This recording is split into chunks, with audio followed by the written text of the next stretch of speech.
ছিল, অর্থাৎ সেখানে তালিবানি সরকারের যারা তাদের উপর অত্যাচার হচ্ছে বা হবে সেই আশঙ্কায় যারা পালিয়ে আসছে তাদের কেন আশ্রয় হবে না?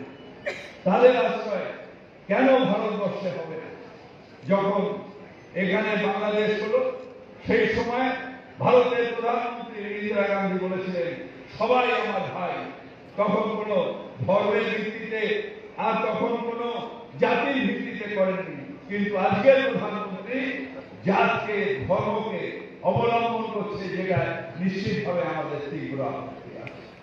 আমরা সবাই মিলে তাই এটা নিয়ে বলবো যে আমরা মালদায় দুটো সিট নিশ্চিতভাবে মালদায় আছে এবং আমাদের পার্শ্ববর্তী দুটো সিট আমার ফারাক্কা আর আমাদের শামশেরগঞ্জ আছে।